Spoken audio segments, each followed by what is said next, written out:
Vice President Sara Duterte says she will not hold on to power if moves to remove her from office come to pass. But the VP is questioning the motive of lawmakers who want her impeached a second time. She smells politics behind it all. Duterte is also addressing allegations about her temper that resulted in a laptop throwing incident. The big story tonight from News 5's Marian Enriquez. Alam niyo naman na hindi ko gusto maging president. Kaya nga ako hindi tumakbo ng 2022. Lalo na vice president. Kaya nga ako tumakbong mayor noong 2022. So para sa akin, kung manatili akong vice president, well and good. Kung hindi man din ako maging vice president, okay lang din sa akin.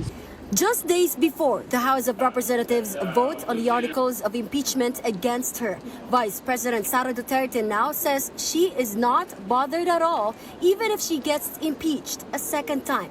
Duterte, who is currently in The Hague to visit her ICC-detained father, said she is not one to hold on to any position. She even recalled a time when she stepped away from politics after serving as Davao mayor and continued helping people through legal work. Hindi ako parang higil ba doon sa posisyon. Kasi kahit anong posisyon naman, kung gusto mo talaga tumulong sa tao, pwede naman yun. On Monday, May 11, the lower chamber is expected to either dismiss Duterte's impeachment case or send it to the Senate for trial. The vice president maintained that the impeachment complaints against her lacked evidence and were largely based on unsupported allegations. She questioned the motive behind moves to oust her. Ano ba talaga ang totoong kwento dito? Is this accountability or is this about removing a person who doesn't agree with the administration? Sara also responded to claims that lawmakers were supporting her impeachment because they fear political retaliation if she remained influential. Unang-una, hindi niyo naman, matagal na ako sa politika. Hindi ako kilalang tao na, or politiko na vindictive. Alam yan ng mga tiga Davao. Nagkaroon din ako ng mabigat na kalaban noon. Si Speaker Nograles, pero hindi ako kilala na isang vindictive na tao. Tapos pangalawa, pag ako congressman, hindi ako titingin sa kung vindictive ba o hindi yung isang tao. Titingin ako sa ebidensya. Yes. Meron bang ebidensya? Wala. The VP likewise responded to reports that lawmakers are being threatened to vote for her impeachment or risk losing budget allocations for their respective districts. Zero na talaga. Wala ng pera. Uy! Merong impeachment o wala ng pera na pwedeng ibigay.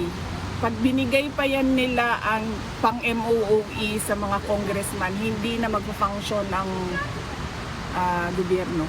Duterte believes public funds would be better spent helping struggling Filipinos cope with the rising costs of living. The VP again criticized the government's handling of the oil crisis, now affecting the economy. Ang levels ng corruption is from the office of the president hanggang doon sa barangay. So, hindi lang siya ngayon. I think nag-worsen lang siya ngayon na zero na talaga ang foreign investor interest sa Pilipinas dahil sa mga corruption scandals. And then there's the criticism about her temper.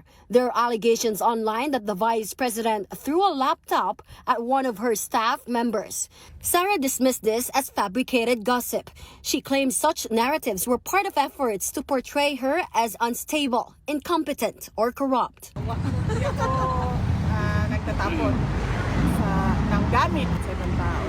Hindi ko tatapon yung laptop ko dahil personal ko yun. Pag nasira yun, ako din yung gagastos. Basura siya na chismis. Unang-una, wala siyang benefit sa iyo. Siyempre, wala siyang benefit sa tatamaan ng laptop or cellphone. Pangalawa, hindi ako gumagamit ng laptop kasi hindi ako marunong gumamit ng computer.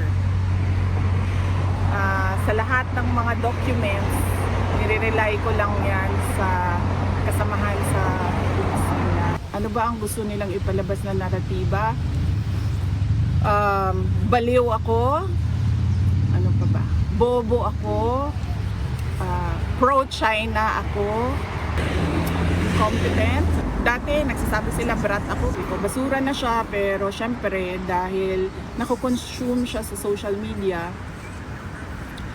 para paboran yung narrative na gusto ng kalaban. For News 5, I'm Marian Enriquez. We are One News.